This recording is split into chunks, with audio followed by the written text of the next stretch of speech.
Kabanata 361, ang walang awa na si Yan Sihay.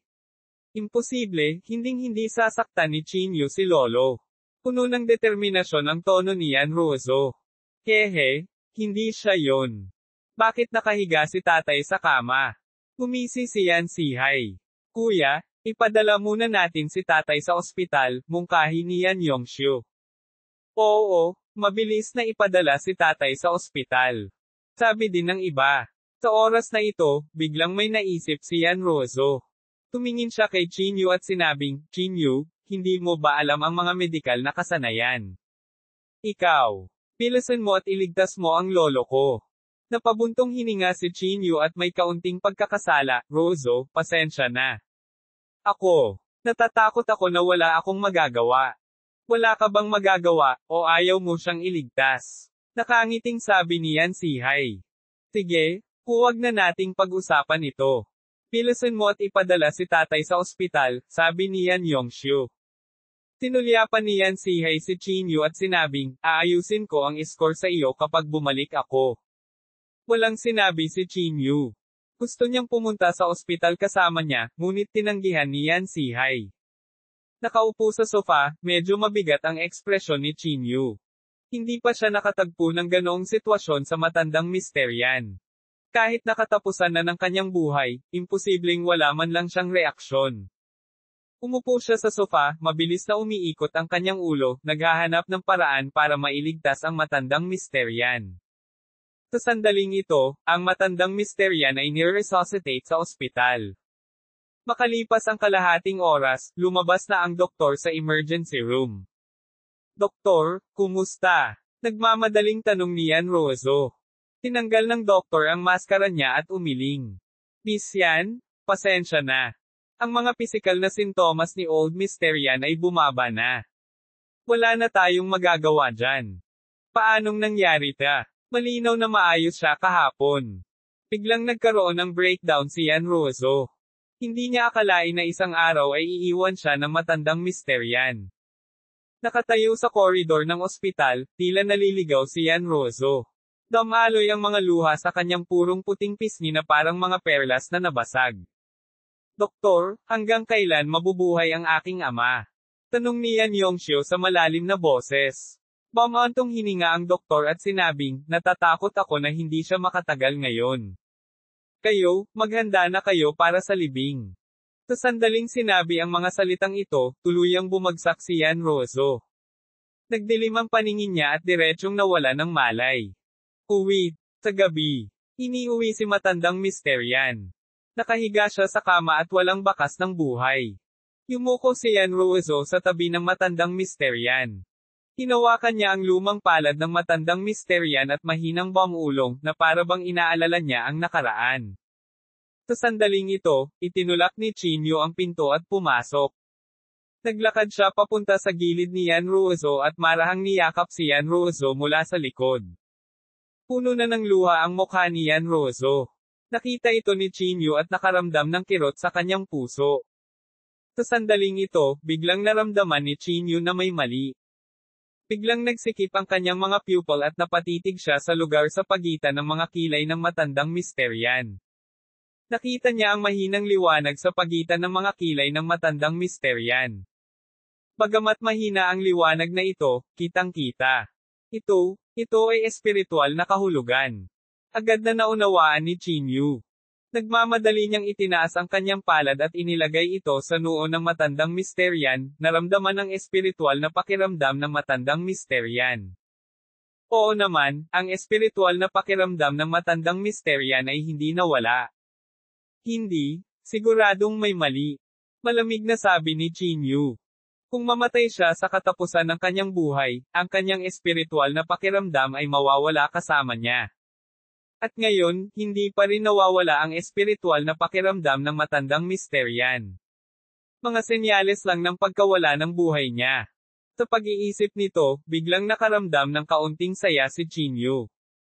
Hinawakan niya ang kamay ni Yan Ruozo at sinabing, Ruozo, may paraan ako para iligtas ang matandang Mysterian. Nang marinig ito, agad na lumiwanag ang kulay abong mga mata ni Yan Ruozo. Ikaw, totoo ba ang sinabi mo? Nag-aalalang tanong ni Yan Rozo. Tumango si Chinyu at sinabing, talagang totoo.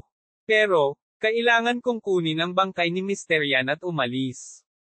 Hanggat ang kanyang espiritual na pakiramdam ay hindi patay, maaaring gamitin ni Chinyu ang pagbuo ng Desha Valley upang buhayin ang Old Mr. Yan.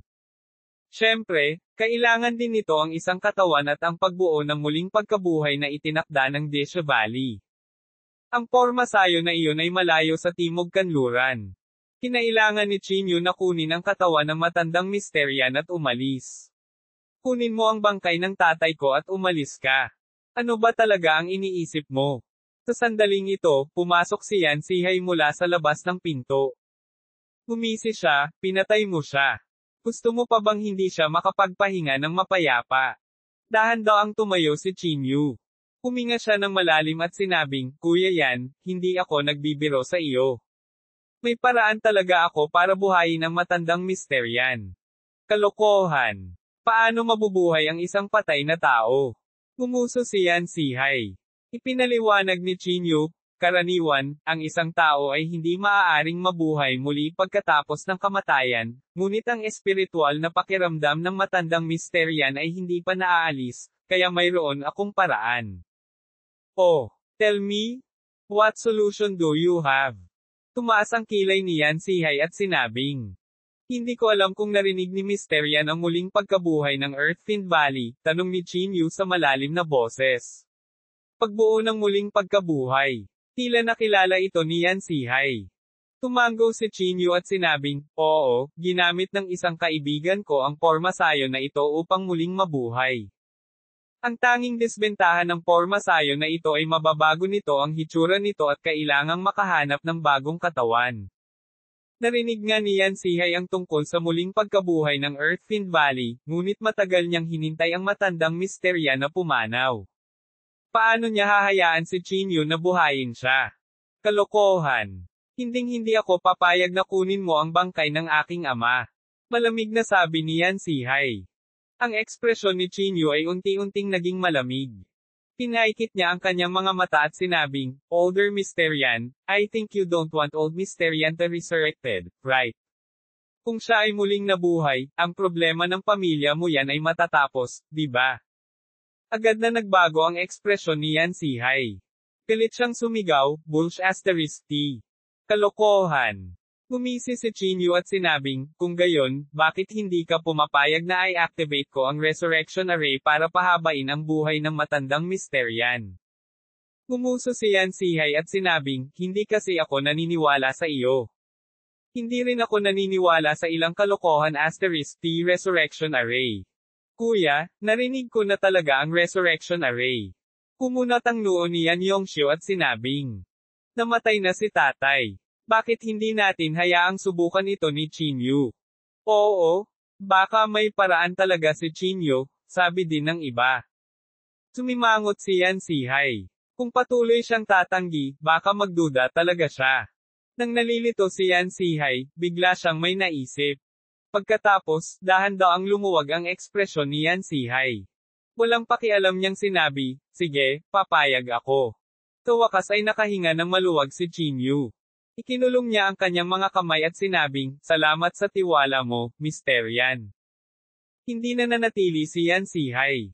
Tumalikod siya at umalis sa manor ng pamilya Yan. Bumalik siya sa sarili niyang tirahan.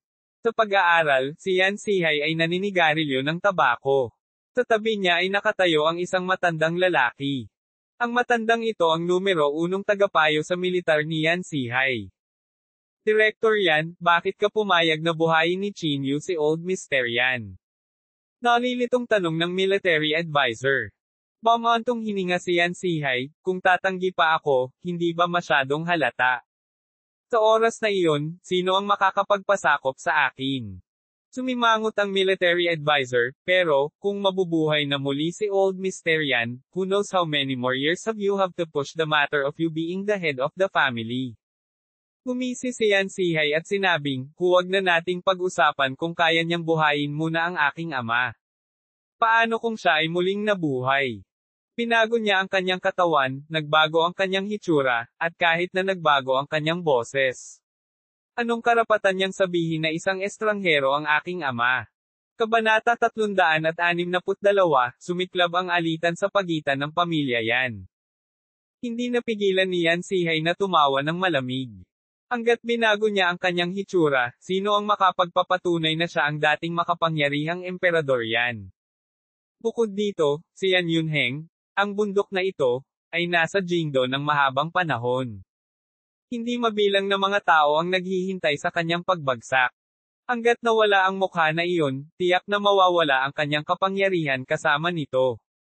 Ang kalupitan ni Yan Sihay ay lampas sa imahinasyon. Walang nakakaalam na gagawin niya ang ganoong bagay alang-alang sa kapangyarihan.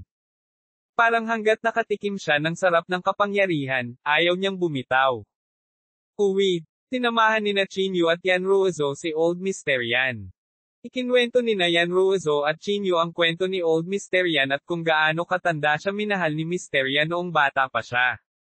Noong bata pa ako, basta may gusto ako, masisiyahan ako ng lolo ko.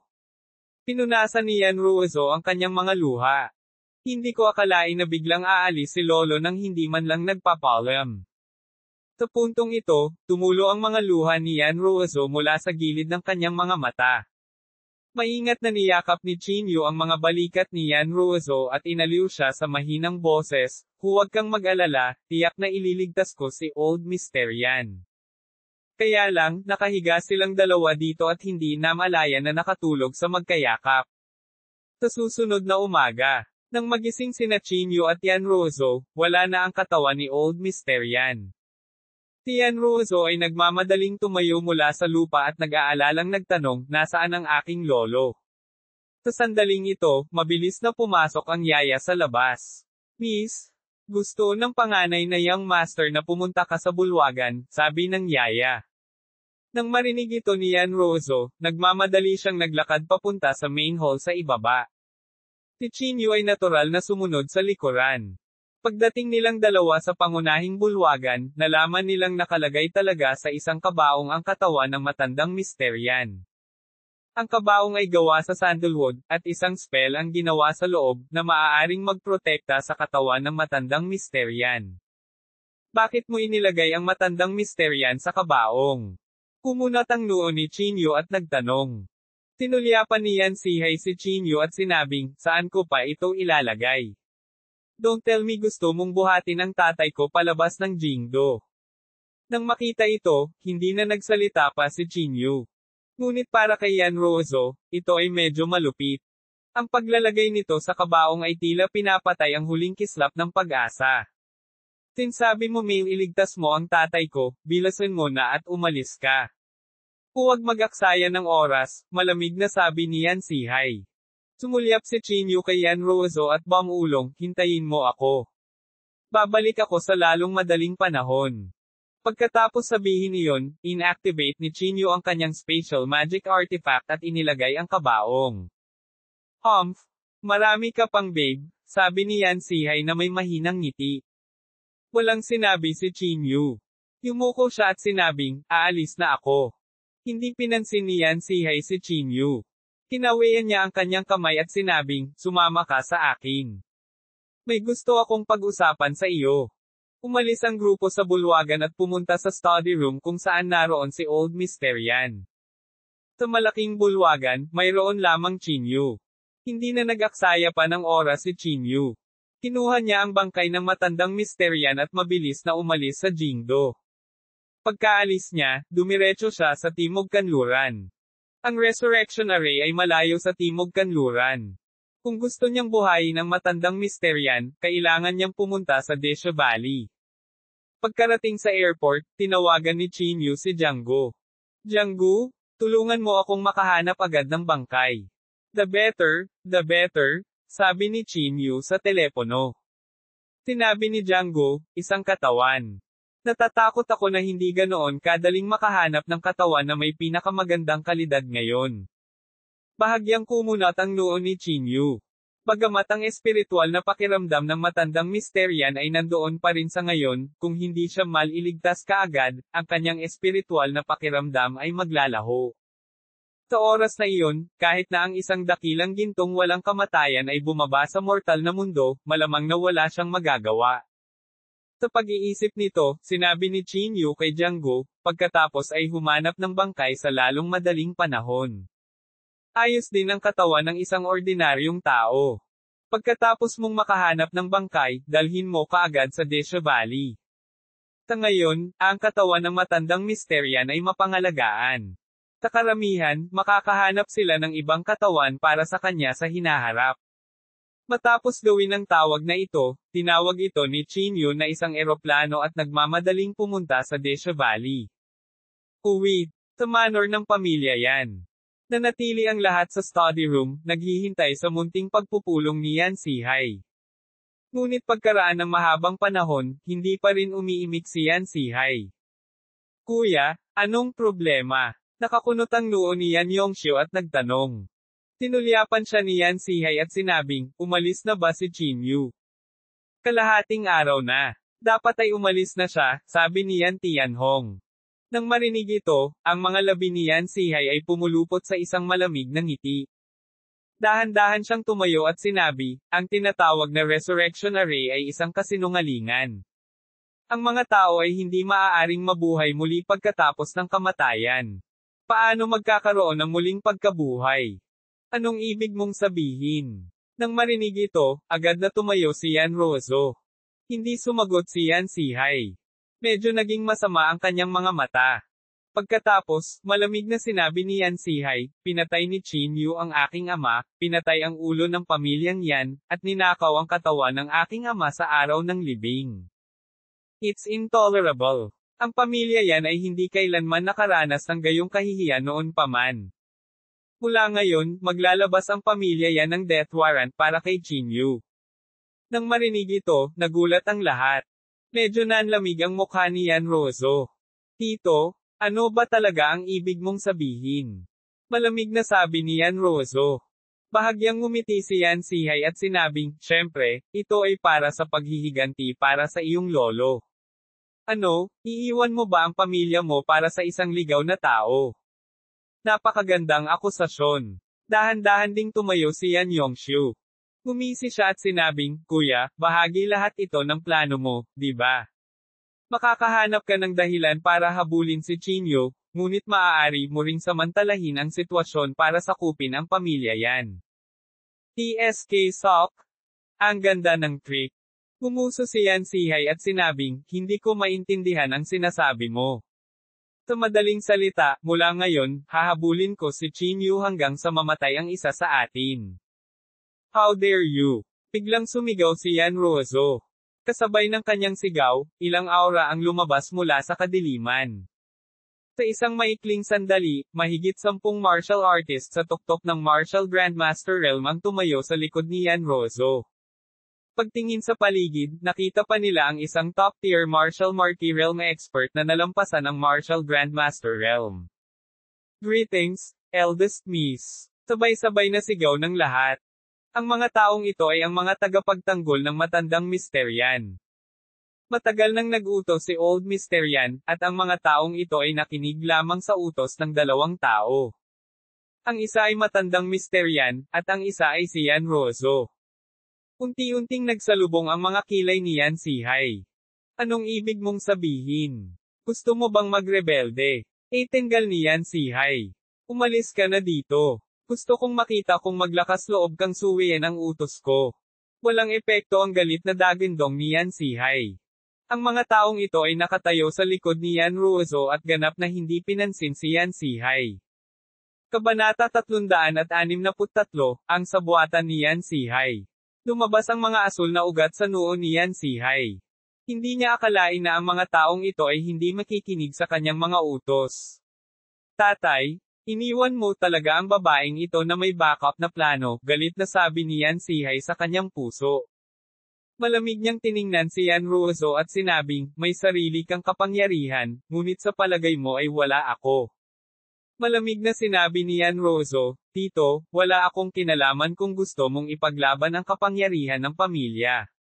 Pero kung gusto mong saktan si Qin Yu, hindi ako papayag. Ha ha ha ha. Hindi napigilan ni Yan Sihay ang mapatawa. Pinandilatan niya si Yan Ruozo at sinabing, mabuti, mabuti. Yan Ruozo, maghintay tayo at tingnan natin. Pagkasabi nito, tumalikod si Yan Sihay at umalis. Umalis siya sa manor ng pamilyang yan at bumalik sa bahay. Nakaupo sa study room sa bahay, nakatayo sa gilid ang military advisor ni Yan Sihay at nakinig sa kwento ni Yan Sihay. Matapos marinig ang lahat ng ito, ngumiti ang tagapayo ng militar at sinabi, ang bagay na ito ay talagang napakadaling hawakan. Madaling hawakan. Naging malamig ang ekspresyon ni Yan Sihay. Kung talagang nabaliw si Yan Ruozo at gustong makipaghiwalay sa akin, wala akong magagawa sa kanya. Sa manor pa lang ng pamilya yan, mayroon ng 8 peak stage martial grandmasters at isang martial marquis. Kapag nag-away sila, malaki ang posibilidad na masira ang pamilya yan. At saka, ito lang ang nakita ko. Paano ang labas ng manor ng pamilya yan? Bahagyang ngumiti ang military advisor at sinabing, kailangan lang nating pilitin si Yan Ruozo na ibigay ang kanyang kapangyarihan. Kalokohan ba ang sinasabi mo? Kung kaya kong ibigay sa kanya ang kanyang kapangyarihan, bakit ako magagalit? Malamig na ngumuso si Yan Sihay. Tama ang military advisor. Sa sandaling ito, isa pang babae ang pumasok mula sa labas ng study. Mag-ara at elegante ang pananamit ng babaeng ito. Pambihira ang kanyang aura, at bawat galaw niya ay may aura ng superior. At ang babaeng ito ay walang iba kundi ang asawa ni Yan Sihay, si Zhang Yin. Bagamat isang babae lamang si Zhang Yin, isa rin siyang sikat na figure sa Jingdo. Ang kanyang kalupitan ay hindi gaanong mas mababa kaysa kay Yan Sihay. Dirdiretsong naglakad si Zhang Yin sa gilid ni Yan Sihay at umupo. Napangiti siya at sinabing, Older Mr. Yan, wala bang pakialam si Yan Ruozo kay Old Mr. Yan? Hindi ba nasa labas ng Jingdo ang bangkay ng matandang Mr. Yan? Sa iyong kakayahan, kailangan mo lamang ng isang pangungusap upang gumawa ng hindi mabilang na mga tao na magtrabaho para sa iyo. Si Yan Sihay ay isa ring matalinong tao. Nag-react agad siya. Pagkatapos, tumayo si Yan Sihay at nginisyan, magandang ideya, magandang ideya. Hanggat binyantaan ni Yan Sihay si Yan Ruozo sa buhay ng matandang Mr. Yan, tiyak na ibibigay niya ang kapangyarihang kinokontrol niya. Iba kay Yan Sihay, ang inalagaan ni Yan Ruozo ay hindi ang kapangyarihan na kinokontrol niya, kundi ang buhay ng matandang Mr. Yan. Mabilis na kinuha ni Yan Sihay ang kanyang telepono at idinial ang numero ng pinakamalaking pamilya sa Timog Kanlurang Hangganan, ang pamilyang Cao. Kinokontrol ng pamilya Cao ang Timog Kanluran at maaaring ituring na isang overlord. At ang pinuno ng pamilya Cao, si Cao Shan, ay isang tunay na peak martial grandmaster. Hindi pagmamalabos na sabihin na sa Timog Kanluran, ang mga salita ng pamilya Cao ay halos katumbas ng lahat. Sa sandaling ito, nakaupo si Cao Shan sa isang madilim na silid, nag-e-enjoy sa buhay. Sa sandaling ito, tumunog ang kanyang telepono. Medyo malungkot na kinuha ni Cao Shan ang telepono at malamig na sinabi, sino? Jingdo? Yan Sihay? Malamig na sabi ni Yan Sihay. Nang marinig ang pangalang ito, si Cao Shan ay nagmamadaling umupo ng tuwid. Magalang niyang sabi, Mr. Yan, bakit bigla mo akong tinawag? Dumiretso si Yan Sihay sa punto at sinabing, gusto kong pumatay ka ng tao. Ang kanyang pangalan ay Qin Yu. Darating siya sa Timog Kanlurang Earth Demon Valley sa mga susunod na araw. Sabi ni Cao Shan na may nakakahiyang ngiti, Mr. Yan, pwede mo ba akong bigyan ng dahilan? Hindi ko kailangan ng dahilan. Kailangan mo lang sundin ang mga utos, malamig na sabi ni Yan Sihay. Kung hindi, alam mo ang kahihinatnan. Pagkasabi nito, direktang ibinaba ni Yan Sihay ang telepono. Sa kabilang dulo, hindi napigilan ni Cao Shan ang bahagyang buntong hininga. Tatay, bakit ka natatakot sa kanya, Yan Sihay? Sa tabi niya, medyo nalilitong tanong ng anak ni Cao Shan. Dahan daw ang sinabi ni Cao Shan, hindi mo naiintindihan ang kapangyarihan ng mga taong iyon sa Jingdo. Kung ito ay mula sa ibang lugar, hindi matatakot si Cao Shan. Kung tutuusin, hindi maabot ng kanilang mga kamay hanggang dito. Gayunpaman, iba ang pamilya yan. Ang kanilang mga kamay ay maaaring umabot sa halos buong bansa. Uwi. Sa sandaling ito, hindi alam ni Chinyu ang intensyon ni Yan Zihai. Kasalukuyan siyang nasa kanyang isipan, naghahanap ng mga bagay na kailangang ihanda para sa revival formation. Napakabilis, natuklasan ni Chinyu na para ma-activate ang revival formation, hindi bababa sa 8 ekspertong mas mataas sa Grandmaster level ang kailangang i-activate ang formation ng sabay-sabay. 5 Grandmaster, hindi madaling hanapin sila. Kumunat ang noo ni Chinyu. Pagkatapos ng lahat, ang mga Grandmaster ay hindi mga repolyo sa mga lansangan. Hindi isang madaling gawain ang mabilis na makahanap ng 8 tao. Kung tatawagan niya ang mga tao na tumungo sa Timog Kanluran sa huling minuto, huli na ang lahat. Matapos pag-isipan ito, sa wakas ay nagpasya si Chinyu na humingi ng tulong sa lokal na martial arts aristokratikong mga pamilya o martial arts association. Sa karamihan, bibigyan niya sila ng pillow herbs bilang gantimpala. Ang eroplano ay lumipad sa kalangitan at hindi nagtagal ay dumating sa Timog Kanlurang rehiyon. Pagkarating sa Timog Kanlurang rehiyon, si Chinyu ay hindi nagmamadaling pumunta sa Desha Valley. Sa halip, tinawagan niya si Fang Yu. Matapos makonekta ang tawag, mabilis na ipinahayag ni Chinyu ang kanyang intensyon, Miss Fang, may kakilala ka ba sa Timog Kanluran? Si Fang Yu sa kabilang dulo ay nagulat na sinabi, Timog Kanluran. Mr. Chin, bakit ka pumunta doon? Mas mahirap ipaliwanag ang bagay na ito.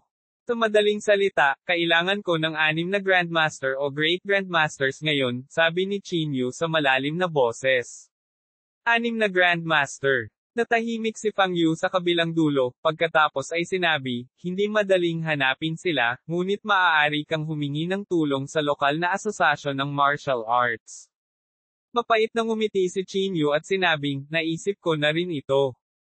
Natatakot lang ako na hindi nila ako pansinin kaya gusto kong makaisip ka ng paraan. Ngumiti si Fang Yu at sinabing, syempre, walang problema. Saang city ka ba? Sinabi ni Chinyu, Yunchuan City. Okay, hintayin mo ang balita ko, sabi ni Fang Yu. Matapos maghintay ng halos 10 minuto, tumawag ulit si Fang Yu. Sinabi niya sa telepono, Brother Chin, dumiretso sa Martial Arts Association sa Yunchuan City. May naghihintay sa iyo na tinatawag na Jiegang. Salamat, sabi ni Chinyu. Pagkatapos ibaba ang telepono, hindi na nag-aksaya ng oras si Chinyu. Mabilis siyang sumakay ng taxi at sumugod sa Local Martial Arts Association. Matapos magmadali hanggang sa Martial Arts Association sa Yunchuan City, mabilis na pumasok si Chinyu. Lumapit siya sa front desk at magalang na sinabing, hinahanap ko si Mr. Jiegang Jia. Tumingin ang front desk kay Chinyu at sinabing, bakit mo hinahanap ang ating Vice Presidente Jie? Mabilis na sinabi ni Chinyu, may appointment ako kay Mr. Jia. Mangyaring ipaalam sa kanya na ang pangalan ko ay Chinyu. Chinyu. Mukhang nakatanggap ng order ang front desk. Kinawian niya ang kanyang kamay at sinabing, maaari kang pumasok.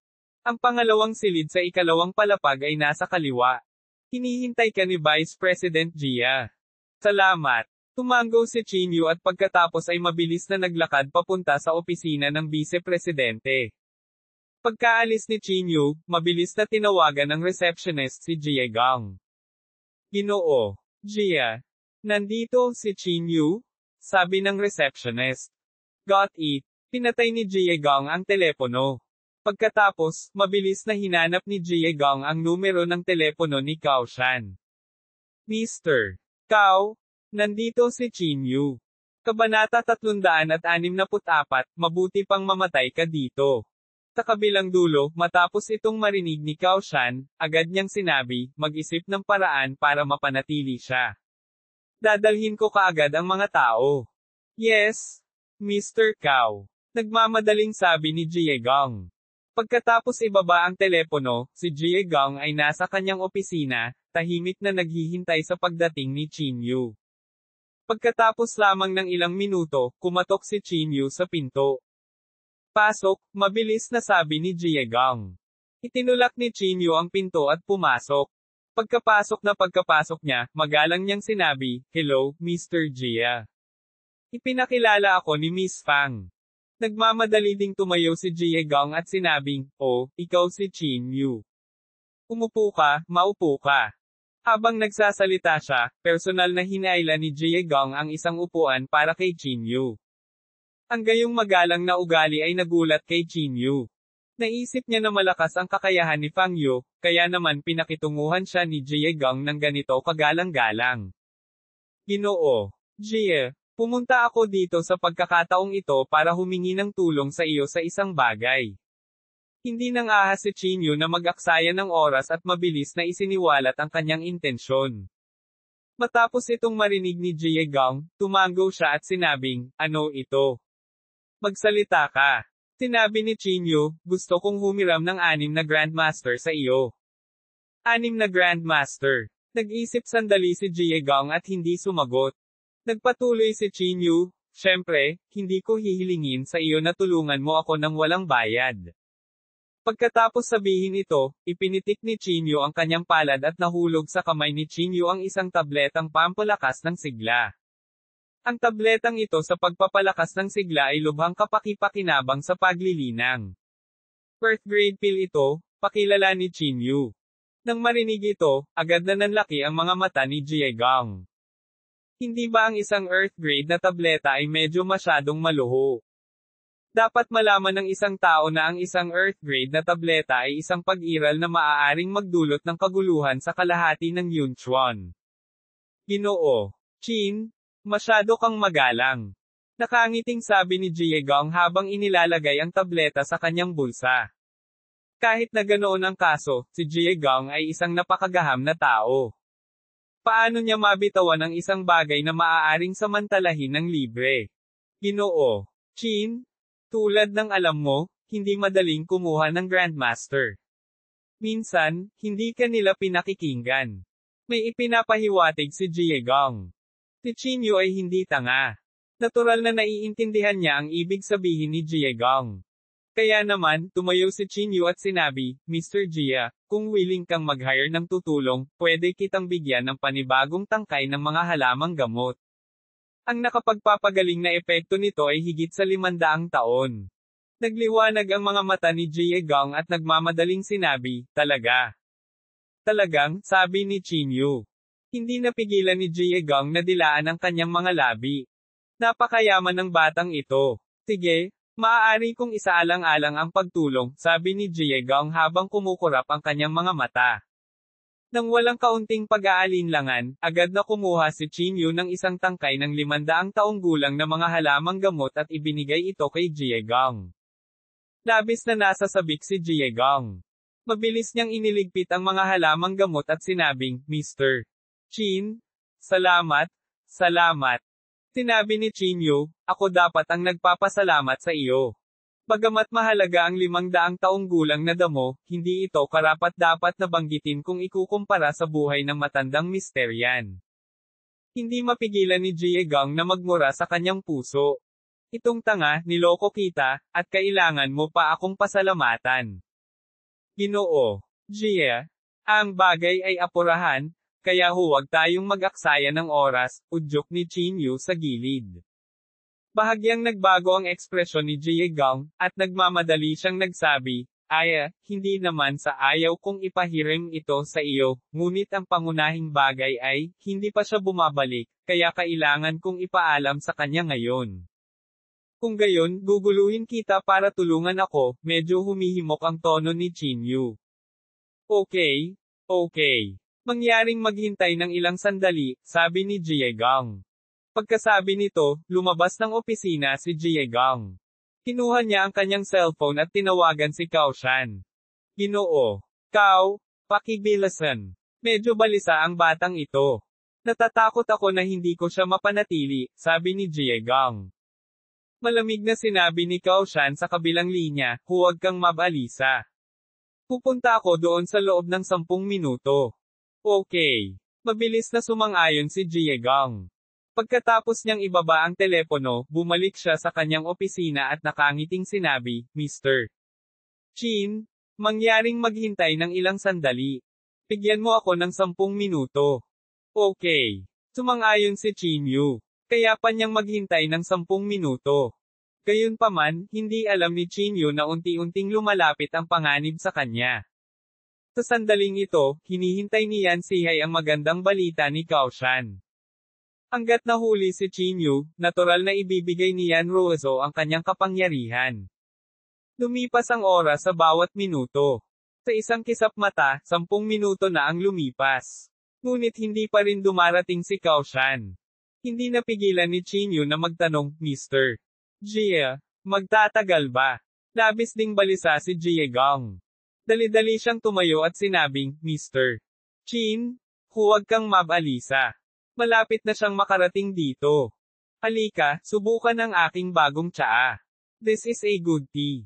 Pinago ni Jie Gong ang topic. Medyo nababalisa si Chinyu dahil hindi makapaghintay ang bagay ng matandang misteryan. Walang nakakaalam kung kailan mawawala ang espiritual na pakiramdam ng matandang misteryan. Lumipas ang isa pang 10 minuto. Tumayo si Chinyu at sinabi, Mr. Jia, pwede mo ba siyang bilasin? Kung hindi mo siya matutulungan, sabihin mo sa akin ng diretso. Pinunasan ni Jie Gong ang kanyang mga kamay at sinabing, huwag kang mabalisa. Malapit na siya dito. Ako. Mayroon pa akong isang bote ng masarap na alak dito. Mr. Chin, bakit hindi natin ito subukan? Medyo naiinip si Chinyu. Tumayo siya at sinabing, Mr. Jia, sabi ko napaka-urgent ng usaping ito. Sana hindi mo maantala ang oras ko. Agad na lumitaw si Jie Gong na medyo alanganin. Nang siya ay nalilito, sa wakas ay bumukas ang pinto ng opisina. Pagkatapos, nakita niya ang isang lalaking humigit kumulang 50 taong gulang na pumasok mula sa labas ng pinto. May 5 tao na sumusunod sa likod niya. Bawat isa sa kanila ay isang martial grandmaster. Ginoo, Kao, nandito ka na sa wakas. Agad na nakahinga ng maluwag si Jie Gong. Hindi alam ni Chinyu ang intensyon ni Kaoshan, kaya magalang niyang sinabi, salamat sa iyong matuwid na tulong. Tumaas ang kilay ni Kaoshan at ngumisi, tamang tulong. Sa tingin mo nandito ako para tulungan ka. Bahagyang kumunot ang noo ni Chinyu at sinabing, ano ang ibig mong sabihin? Tanga, nandito si Mr. Kao para patayin ka. Sa palagay mo ba ay tutulungan kita? Nagtago si Jie Gong sa likod ni Kaoshan at sinabing may hubad na mga pangil at mga kuko. Biglang naging pangit ang ekspresyon ni Chinyu. Malamig niyang tiningnan si Jie Gong at sinabing, ikaw ay talagang kasuklam-suklam na tao. Ngumisi si Jie Gong, kung gusto mong sisihin ang isang tao, sisihin mo ang iyong sarili sa pagiging tanga. Pero hindi naman masama ang pil na binigay mo sa akin kaya hindi ako magiging magalang. Si Chinyu ay walang oras para bigyang pansin itong si Jie Gong. Tumingin siya kay Kaoshan at sinabing, mukhang walang sama ng loob sa pagitan natin, tama. Inilagay ni Kaoshan ang kanyang mga kamay sa kanyang likuran at walang pakialam na sinabi, talaga, ngunit may gustong pumatay ako sa iyo. May gustong pumatay sa akin. Huminga ng malalim si Chinyu. Nakikita niya na ang Kaoshan na ito ay makapangyarihan, at si Chinyu ay pinilit ng oras, kaya, pinigilan ni Chinyu ang kanyang galit at sinabing, kahit anong mga kondisyon ang iaalok ng kabilang partido para patayin ako, maaari kitang bigyan ng lupa grade pill, o kahit isang heaven grade pill. Umaasa lang ako na lahat ay makagawa ng paraan, sabi ni Chinyu sa malalim na boses. Heaven grade pill. Tumaas ang kilay ni Kaoshan at agad na natukso. Ang heaven grade na tableta ay isang ganap na banal na bagay. Kahit si Kaoshan ay hindi pa ito nakita. Paano naman? Kung hindi ka nasisiyahan, maaari pa rin nating pag-usapan ito, sabi ni Chinyu. Hinawakan ni Kaoshan ang kanyang baba at sinabing, ang mga kondisyong inaalok mo ay talagang sapat na nakatutokso, ngunit sa kasamaang palad, ang background ng kabilang partido ay masyadong malaki. Hindi ko kayang i-provoke siya. Kaya, mabuti pang mamatay ka na dito. Kabanata 365, ang nakakatakot na Kaoshan. Nang matapos magsalita si Kaoshan, agad niyang ikinuyom ang kanyang kamao at umaban. Bilang isang peak martial grandmaster, ang kanyang lakas ay lampas sa imahinasyon. Natural, si Chinyu ay hindi nang ahas na maging pabaya. Nagmamadali niyang inactivate ang kanyang Saint Body technique at nagpadala ng suntok pasulong. Dang! Sa malakas na tunog, napaatras si Chin Yu ng 3 hakbang. Hindi rin naging maayos ang sitwasyon ni Cao Shan. Nanginginig ang kanyang pulso hanggang sa sumakit ito. Pakiramdam niya ay nabasag ang kanyang kamao sa bakal. Bahagyang nagbago ang ekspresyon ni Cao Shan. Ang isang Grandmaster ay talagang makatiis ng suntok mula sa kanya. Anong klaseng talent ito? Wala sa mood si Chin Yu na makipaglaban. Malamig niyang sabi, Mr.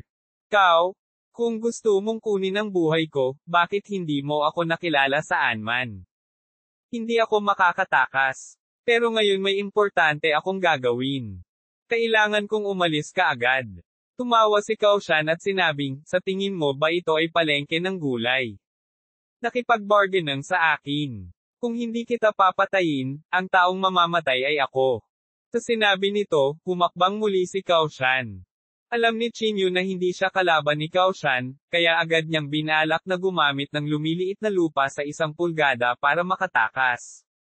Gayunpaman, tila inaasahan ito ni Cao Shan.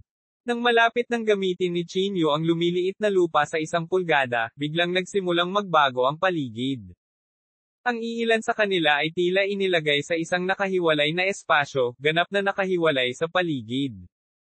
Nagbago ang ekspresyon ni Chin Yu. Pinaikot niya ang lahat ng espiritual na kapangyarihan sa kanyang katawan at walang awa na dumurog sa paligid. Gayunpaman, ang nakapalibot na mga pader ay tila may pagkalastiko. Nang dama po ang suntok na ito, nagdulot lamang ito ng mga alon ng ripples. Hehe, gusto mong tumakbo. Inilagay ni Cao Shan ang kanyang mga kamay sa likod ng kanyang likuran at paulit-ulit nang inisyan. Medyo hindi magandang tingnan ang ekspresyon ni Chin Yu. Ang kakayahan ni Cao Shan na ito ay lumampas sa kanyang imahinasyon. Ginoo. Cao, kailangan mo ba akong patayin? Malamig na tanong ni Chin Yu. Gumisi si Cao Shan, ano sa tingin mo? Okay. Alam ni Chin Yu na mahirap tumakas ngayon, kaya huminga siya ng malalim at naghanda na lumaban hanggang kamatayan. Ang ginintoang liwanag ay lumabas sa kanyang katawan, at ang kanyang espiritual na kapangyarihan ay tumaas sa limitasyon sa isang iglap. Sa susunod na segundo, gumalaw ang isip ni Chin Yu, at ang purple gold muslin robe ay namumukod tangi mula sa spatial magic tool. Pagkatapos, tinakpan nito ang buong katawan ni Chin Yu. Petty tricks. Hindi man lang inilagay ni Cao Shan si Chin Yu sa kanyang mga mata. Sa bahagyang pag-iling ng kanyang mga paa, agad siyang nakarating sa harap ni Chin Yu. Ang mga kamao ni Cao Shan ay parang mga dragon, at ang kanyang buong katawan ay sumambulat na may kahangahangang aura na tila kayang ibagsak ang mga bundok at ibagsak ang mga dagat, idiniin ang buong kalawakan at naging sanhi ng pag-ungol. Si Chin Yu ay walang anumang magagandang galaw, itinaas niya ang kanyang kamay at ginamit ang ganap na simula ng banal na kamao. Ang gintong liwanag ay natipon sa kamao ni Chin Yu. Ang kakaibang kapangyarihan sa kanyang katawan ay sumabog sa sukdulan sa sandaling ito. Pumunta ka sa impyerno. Itinaas ni Chin Yu ang kanyang ulo at umungol. Ang kanyang golden fist ay dumiretso sa vital point ni Cao Shan. Sumuko pa si Chin Yu na lumaban at ginamit ang kanyang life or death method para makipagpalitan kay Cao Shan. Gumisi si Cao Shan, hindi mo alam ang iyong mga limitasyon. Bilang isang peak martial grandmaster, si Cao Shan ay natural na hindi natatakot kay Chin Yu. Boom! Tumama ang kamao ni Cao Shan sa mukha ni Chin Yu. Ang ganap na simula ng banal na kamao ni Chin Yu ay sumabog sa dibdib ni Cao Shan na parang kanyan. Sa ilalim ng buong puwersang pag-ataking ito, lumipad ang buong katawan ni Cao Shan. Sumubsob pa ang kanyang dibdib, nabali ang ilang tadyang, at isang subo ng dugo ang tumalsik sa kanyang bibig. Paano ito posible? Ang ekspresyon ni Cao Shan ay sobrang pangit. Hindi niya maisip na ang isang Grandmaster ay maaaring sumabog sa isang nakakatakot na lakas. Sa kabilang banda, si Chin Yu, sa ilalim ng takip ng Sacred Body Technique at ang Purple Gold Gauze Robe, ay nakatanggap lamang ng mababaw na sugat sa kanyang mukha. Ito ay talagang hindi kapanipaniwala. Huminga ng malalim si Cao Shan. Umakyat siya mula sa lupa at malamig na tumingin kay Chin Yu, sinabing, ang lakas mo ay lumampas sa aking imahinasyon. Hindi ka taka-taka na gustong patayin ka ng taong iyon. Medyo mabigat ang paghinga ni Chinyu. Kinagat niya ang kanyang mga ngipin at tumingin kay Cao Shan, sinabing, bitawan mo ako, o putulin ang kalokohan. Hinawakan ni Cao Shan ang dugong umagos mula sa sulok ng kanyang bibig. Inilagay niya ang kanyang mga kamay sa kanyang likuran at nginisyan, nakikita kong naabot mo na ang iyong limitasyon, ngunit sa kasamaang palad, ito ay simula pa lamang. Habang bumababa ang kanyang boses, biglang sumabog ang aura ni Cao Shan. Ang lakas ng isang peak martial grandmaster ay nahayag sa sandaling ito. Long. Ang espasyo ay tila hindi makayanan ng pressure, at sunod-sunod na pagsabog ang tumunog. Kahit na malakas ang pisikal na katawan ni Chinyu, sa ilalim ng pressure na ito, pakiramdam niya ay dudurog pa rin ang buong katawan niya. Ayokong mag-aksaya ng oras sa iyo, kaya, plano kong patayin ka. Nagbago ang boses at ugali ni Cao Shan. Sa pag-iling ng kanyang mga paa, ang espasyo sa paligid ng Chinyu ay tila na-compress. Ang kanyang buong katawan ay agad na nagsimulang mabaluktot, at ang tunog ng kaluskos ay patuloy na maririnig. Anong nangyayari? Naramdaman ni Chinyu na parang sinalo ng hindi nakikitang kamay ang kanyang katawan, at hindi siya makagalaw. Gumisi si Cao Shan, ang pamamaraang ito ay tinatawag na 7 Capture Saint Technique. Isang malaking karangalan ang mamatay sa ilalim ng pamamaraang ito. Wala sa mood si Chinyu na makinig sa kalokohan ni Cao Shan. Ang gininto ang liwanag ay lumabas sa kanyang katawan habang sinusubukan niyang labanan ang kapangyarihang ito. Basag. Kasunod ng galit na dagindong ni Chinyu, ang pagpigil sa paligid ay tila nabasag. Ang pisikal na katawan ni Chinyu ay napalaya din saglit. Para mapaglabanan ang unang paghuli, hindi masama. Tumango si Cao Shan bilang papuri. Ngunit paano ang pangalawang paghuli? Sa sinabi nito, muling bumagsak ang presyon sa paligid ng Chinyu. Sa pagkakataong ito, ang sakit ay mas malakas kaysa sa nakaraang pagkakataon, at ang lakas ay mas nakakatakot. Unti-unting nabaluktot ang buong katawan ni Chinyu. Kahit na sinubukan niya ang kanyang makakaya upang labanan, hindi pa rin niya nalampasan ang antas ng pagpigil. Ang ikatlong paghuli. Sigaw muli ni Cao Shan. Ang katawan ni Chinyu ay dumanas ng isa pang matinding suntok. Marami sa kanyang mga buto ang nabasag, at umagos ang dugo mula sa kanyang bibig at mga mata. Ang ikaapat na paghuli. Sigaw muli ni Cao Shan. Sa wakas ay hindi na kinaya ni Chinyu. Tila nawala ang kanyang panloob na chi, at ang aura sa kanyang buong katawan ay nawala sa isang iglap. Hindi masama, ang makayanan ang pang-apat na paghuli ay lampas na sa aking imahinasyon. Tahimik na naglakad si Cao Shan sa harap ni Chinyu. Sa sandaling ito, nawalan na ng kakayahang lumaban si Chinyu. Puno ng dugo ang katawan niya nang bumagsak siya sa lupa. Bagamat nandoon pa rin ang kanyang kamalayan, ang sakit ng kanyang katawan ay hindi na siya makatiis. Ikinaway ni Cao Shan ang kanyang kamay, at ang nakapalibot na espasyo ay nagsimulang maglaho ng paunti-unti. Nakatingin kay Chinyu na bumagsak sa lupa at nabubuhay na mas masahol pa sa kamatayan, bumulong si Cao Shan sa sarili, halos oras na para sumuko. Uwi. Sa study room ng Yan Family Manor, nakaupo si Yan Sihay sa upuan kung saan nakaupo si Old Mr. Yan. At nakaupo sa tapat niya si Yan Rozo. Tito, ano ang gusto mo sa akin? Tanong ni Yan Rozo na may malamig na mukha. Sinabi ni Yan Sihay na may mahinang ngiti, huwag kang mag-alala, mayroon akong mahalagang pag-uusapan sa iyo. Sa sandaling ito, nagring ang telepono ni Yan Sihay. Kinuha niya ang cellphone at nakita niyang video call iyon mula kay Cao Shan. Kabanata 366, ang taksil na si Yan Sihay. Nang makita ang tawag na ito sa telepono, napangiti ang mga labi ni Yan Sihay.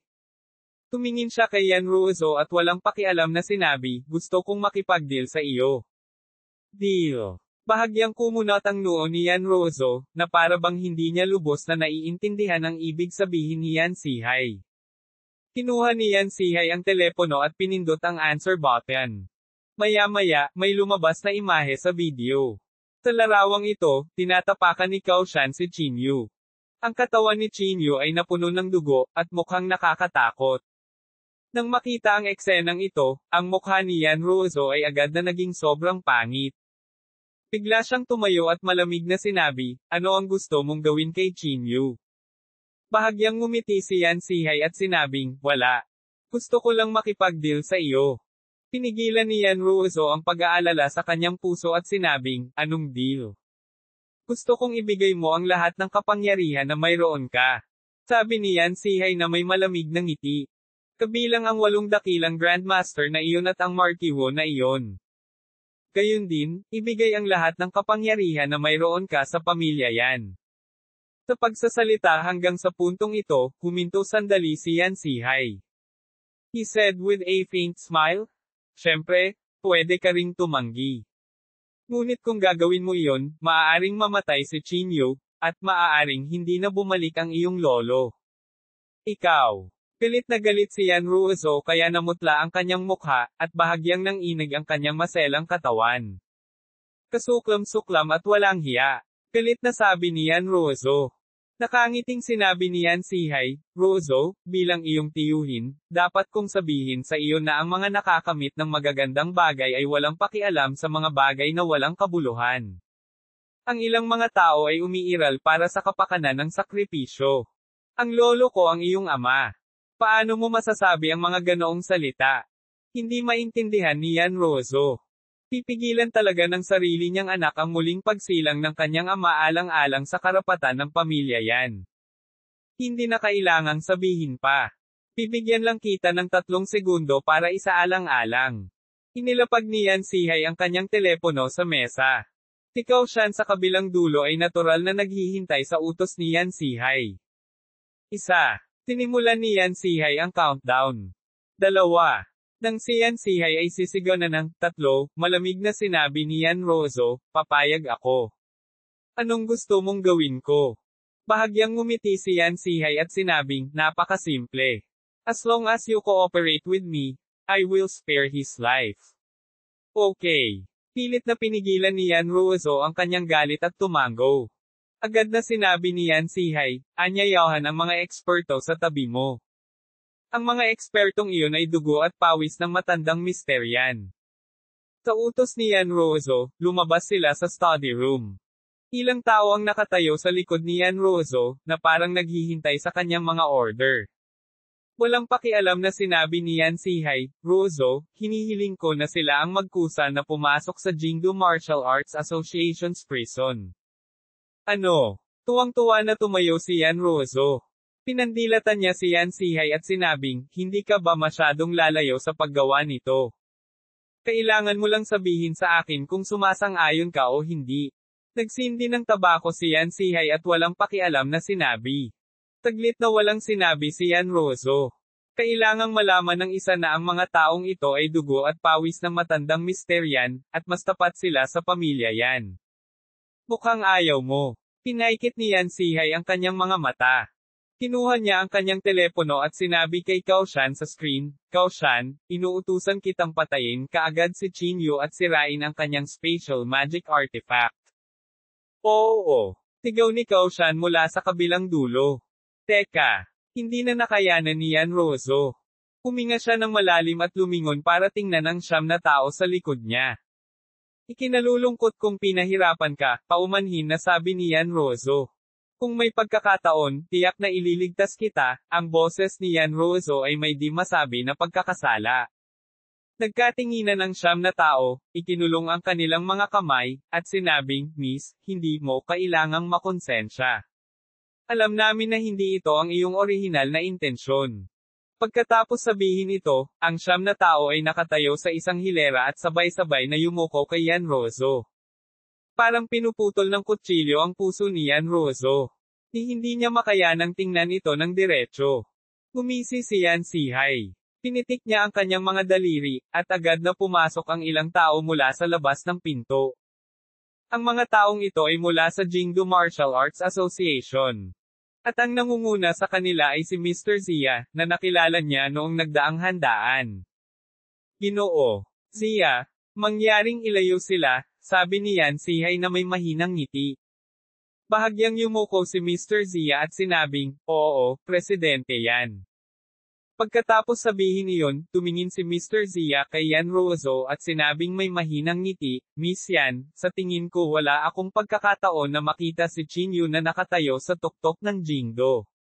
Pagkasabi nito, kinuha sila ni Mr. Zia at iniwan ang pamilya Yan.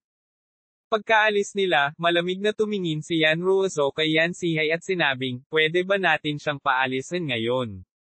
Huwag kang mag-alala. Pagkatapos nilang makapasok, natural kung pakakawalan si Chinyu, sabi ni Yan Sihay na may mahinang ngiti. Lumipas ang oras sa bawat minuto. Makalipas ang halos kalahating oras, nagpadala ng mensahe si Mr. Zia. President Yan, ang tao ay naaresto, sabi ni sabi ni Zia sa text message. Nang makita ang mensaheng ito, napangiti ang sulok ng bibig ni Yan Sihay. Pwede na ba natin siyang palayain? Malamig na sabi ni Yan Ruozo. Sabi ni Yan Sihay na may mahinang ngiti, syempre.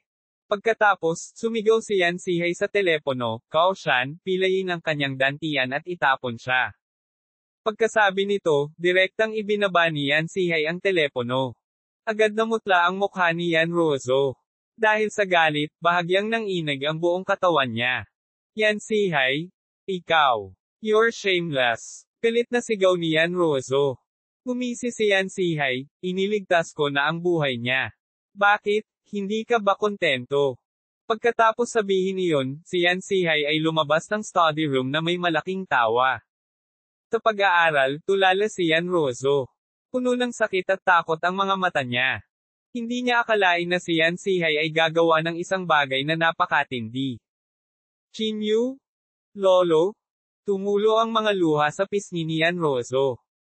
Napaluhod siya sa lupa at humikbi ng mahina. Sa sandaling ito, tila may naisip si Yan Ruozo. Nagmamadali niyang kinuha ang kanyang telepono at nagpadala ng text message kay Chinyu. Chinyu, huwag kang pumunta sa Jingdo. Dapat mamuhay ka ng maayos. Kahit na ang kanyang dantian ay baldado, hanggat kaya niyang mabuhay, sapat na iyon para kay Yan Ruozo. Uwid. Sa gilid na ito, napahigis si Chinyu sa lupa sa hindi matiis na sakit. Gusto niyang bumangon ng maraming beses, ngunit tinapakan ni Kaoshan ang kanyang likod. Chinyu? Sinabi ni Mr. Yan na dapat kong pilayin ang iyong dantian at itapon ka, sabi ni Kaoshan na may mahinang ngiti. Tinitigan ni Chinyu si Kaoshan at malamig na sinabi, You dare. Haha, pagkatapos ay ipapakita ko sa iyo kung maglakas loob ako o hindi. Galit na sigaw ni Kaoshan. Pagkatapos sabihin iyon, ang kanyang kamao ay naging palad at malakas na hinampas kay Chinyu. Galit na umungal si Chinyu, at ang kanyang katawan ay sumambulat ng may kahangahangang lakas. Ginamit niya ang lahat ng kanyang kamao at marahas na sinuntok si Kaoshan. Klang! Sa ilalim ng suntok na ito, ang palad ni Kaoshan ay tila nagkaroon ng matinding suntok, at ang kanyang pulso ay sumasakit. Oh, maaari ka talagang lumaban. Pinaikit ni Kaoshan ang kanyang mga mata. Gumisi siya at sinabing, ito na dapat ang huling lakas mo, tama ba? Hingal na hingal si Chinyu, at ang kanyang mukha ay sobrang hindi magandang tingnan. Tulad ng sinabi ni Kaoshan, halos naubos na niya ang huling bahagi ng enerhiya sa kanyang katawan. Talagang hindi ako mahuhulog dito, hibang na sigaw ni Chinyu sa kanyang puso. Marami pa siyang dapat gawin. Kailangan niyang iligtas ang matandang Mr. Yan, tumuntong sa Jingdo, at pakasalan si Yan Ruozo. Kung ang kanyang dantian ay baldado, ang lahat ng ito ay magiging isang bula. Tumigil ka na sa pagpupumiglas, tatapusin ko na ang sakit mo ngayon. Ang enerhiya ng Chi ay tumaas baba sa katawan ni Kaoshan, at isang nakakatakot na kapangyarihan ang muling sumabog. Boom! Sa susunod na segundo, bumuhos ang napakalaking kapangyarihang ito patungo kay Chinyu. Sa kritikal na sandaling ito, isang figure ang hamarang sa harap ni Chinyu. Kabanata 367, nagsimula ang muling pagkabuhay. Ang figurang ito ay hindi malakas, ngunit sa sandaling ito, siya ay mukhang napakatangkad. Matigas na doma po ang palad ni Kaoshan sa kanyang katawan.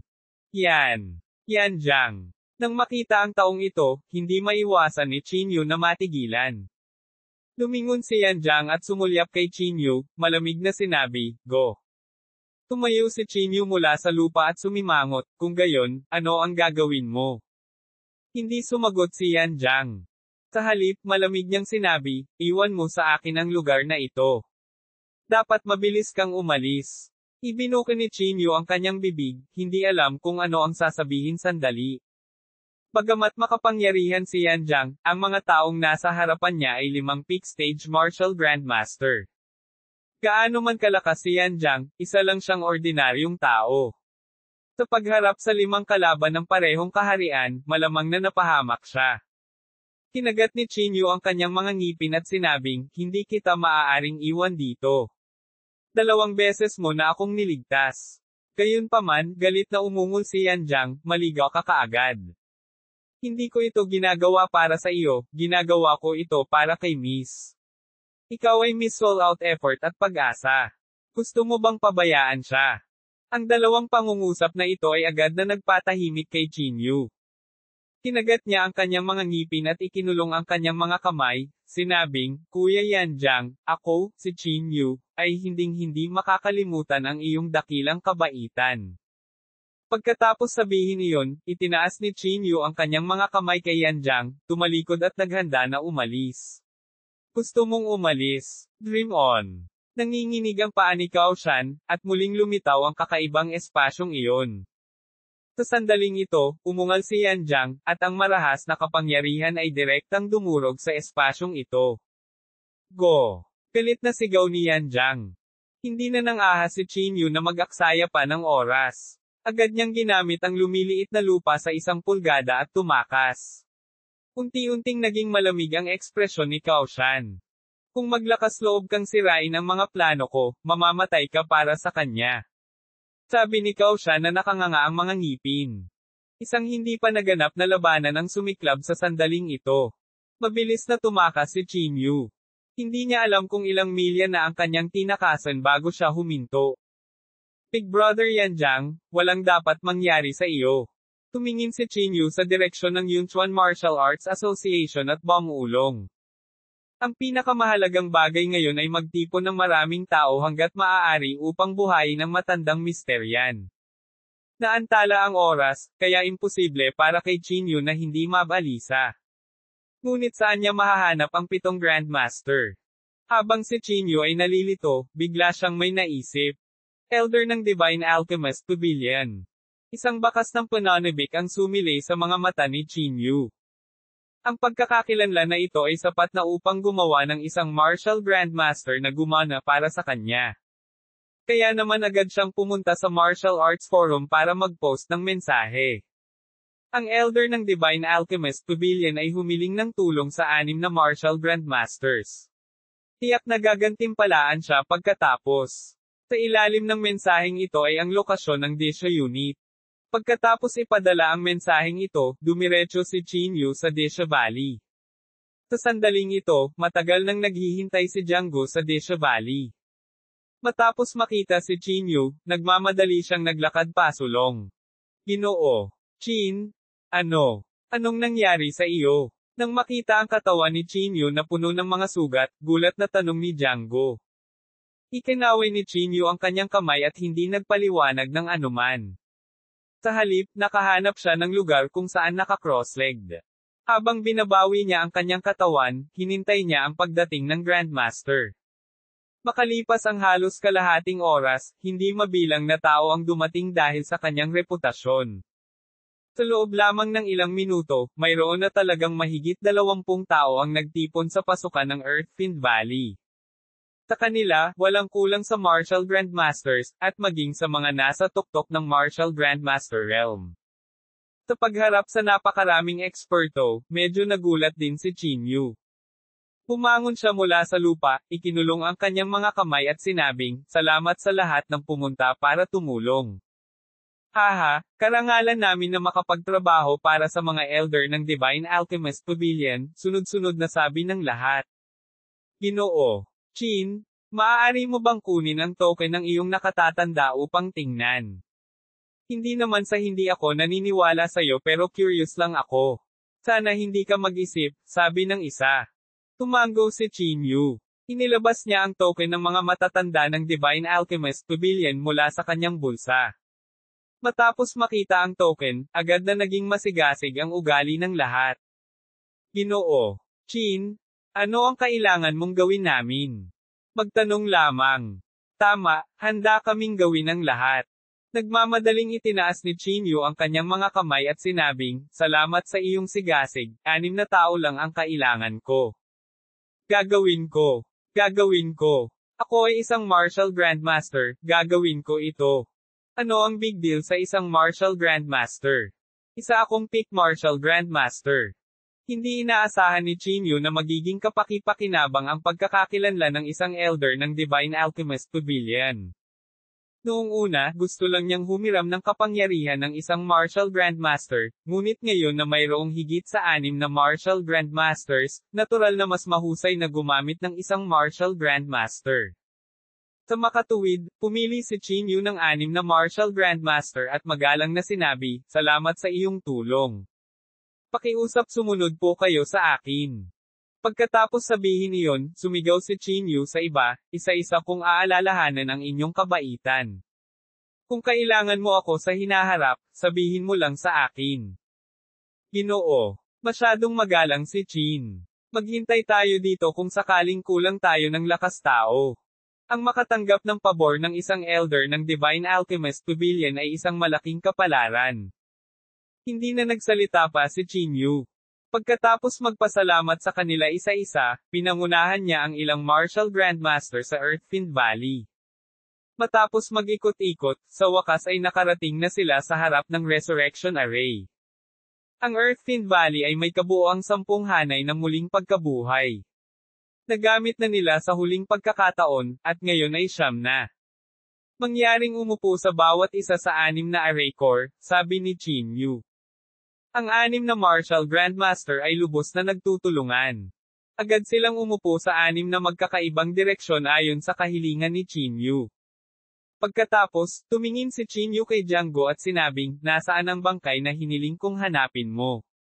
Nagmamadaling naglabas ng katawan si Django. Ito ang katawan ng isang martial arts grandmaster. Dalubhasa siya noong nabubuhay pa siya, sabi ni Django. Tumango si Chinyu. Kinuha niya ang katawan at inilagay sa gitna ng formation. Dapat kang pumunta at umupo, sabi ni Chinyu kay Django. Tumango si Django at sumang-ayon. Pagkatapos, inilabas ni Chinyu ang katawan ng matandang Mysterian at inilagay ito sa gitna. Ito si Emperor Yan. Parang may nakakilala sa pagkakakilanlan ng matandang Mysterian. Tumango si Chinyu at sinabing, oo, ang activation ng Resurrection Array sa pagkakataong ito ay para sa matandang Mysterian. Mr. Chin? Bakit hindi mo sinabi kanina? Oo, karangalan namin na makapaglingkod kay Emperor Yan.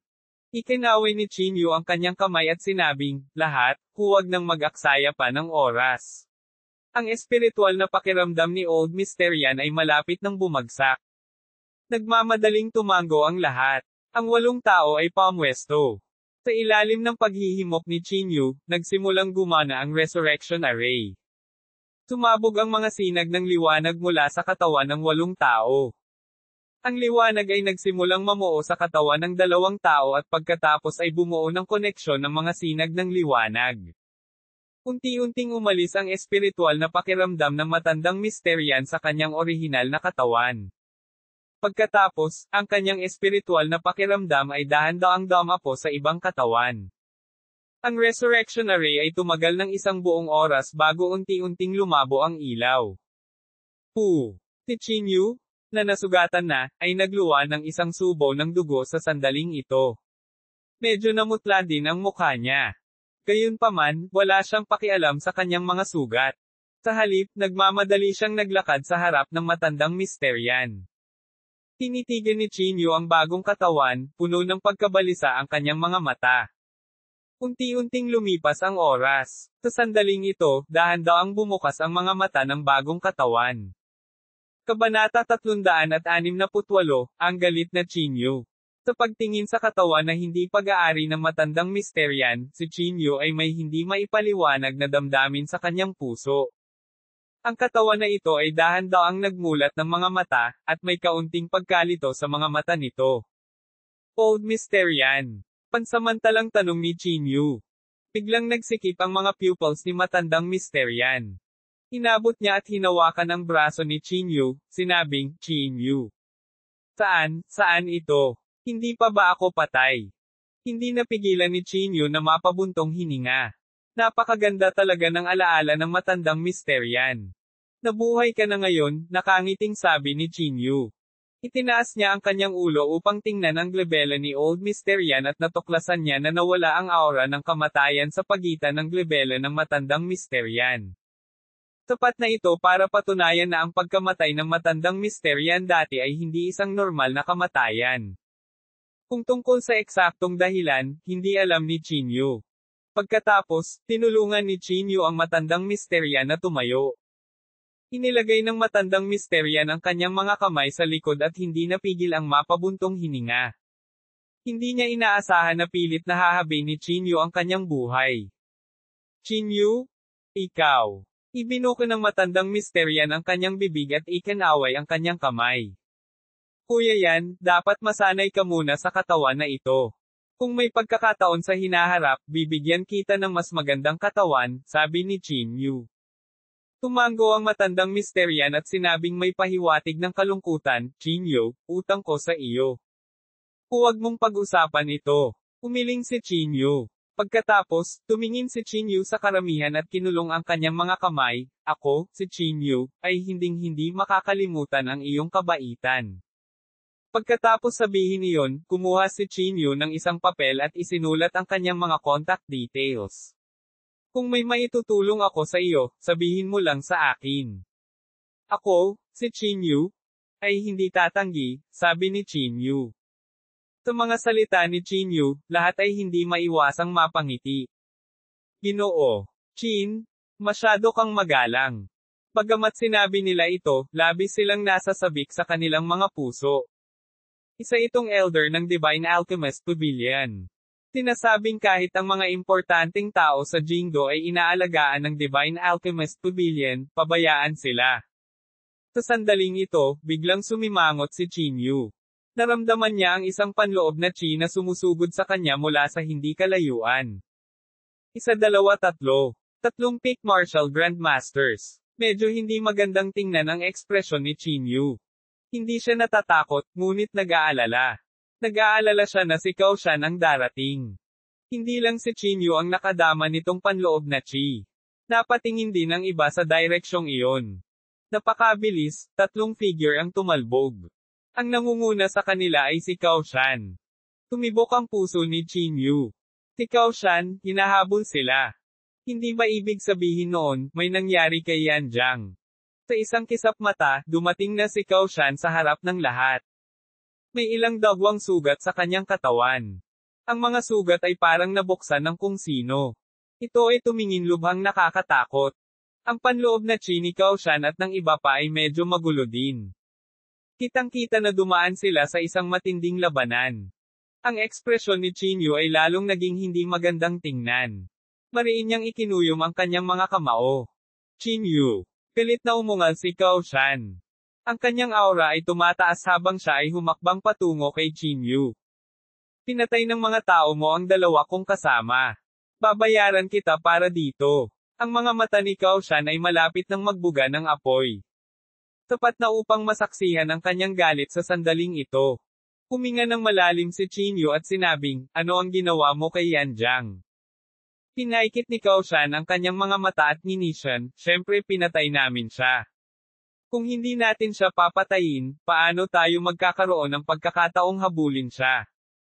Pinatay mo siya. Ang mukha ni Chinyu ay agad na naging sobrang pangit. Halos lamunin ng galit si Chinyu sa sandaling ito. Or else, malamig na sabi ni Cao Shan. Huwag kang mag-alala, ipapadala kita para makita siya mamaya. Unti-unting kumalat ang aura ni Cao Shan. Ano, sa tingin mo wala tayo? Sa pagkakataong ito, biglang nagsitayuan ang mga katabi niya. 1, 2, 3. Mahigit 20 martial artist na nagmamadali patungo sa Chinyu ay nakatayo sa likod ni Chinyu. Sa kanila, mayroong kabuoang 8 peak grandmaster. Mayroong hindi mabilang na mga ordinaryong Grandmaster. Ginoo. Chin, kailangan mo ba ng tulong namin? Tanong ng isa. Kinagat ni Chinyu ang kanyang mga ngipin at sinabing, patayin sila, gusto kong pira-piraso sila. Sige, ipaubaya mo sila sa amin. Nanguna ang isa sa mga martial grandmaster at humakbang pasulong, ang kanyang panloob na chi ay sumabog kaagad.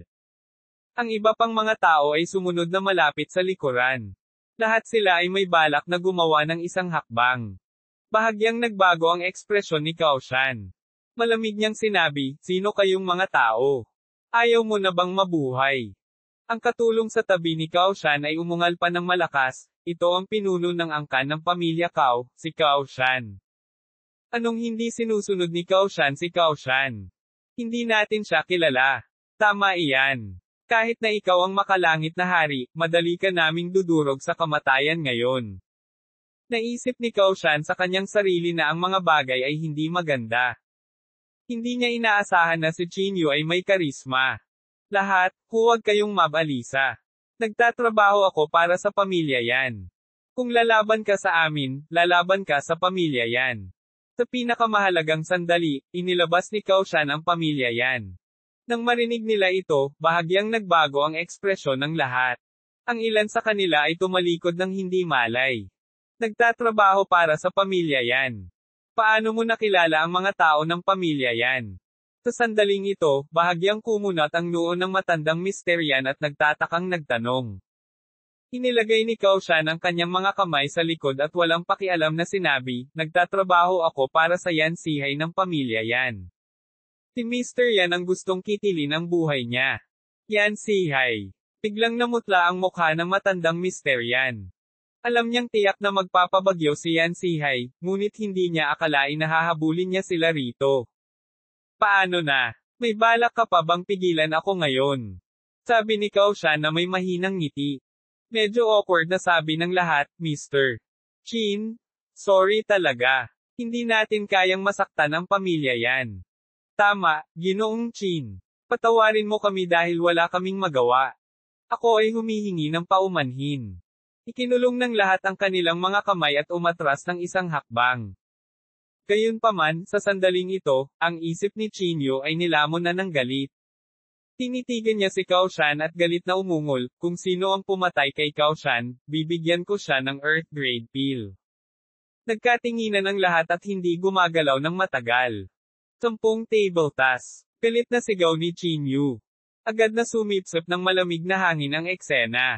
10 Earth Grade Pills, ito ay talagang masyadong mapang-akit.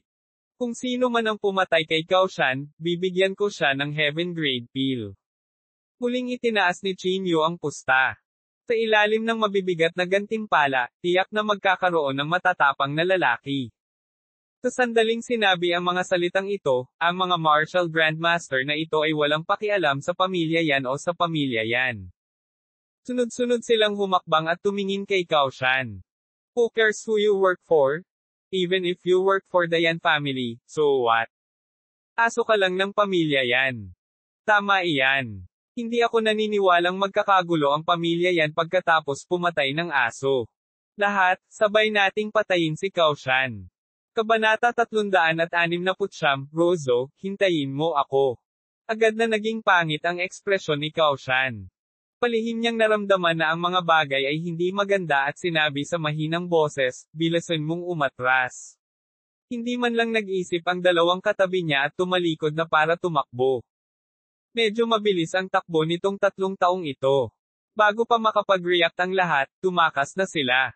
Ginoo. Chin, gusto mo bang magpatuloy sa paghabol? Tanong ng lahat. Huminga ng malalim si Chinyu at umiling, hindi na kailangan.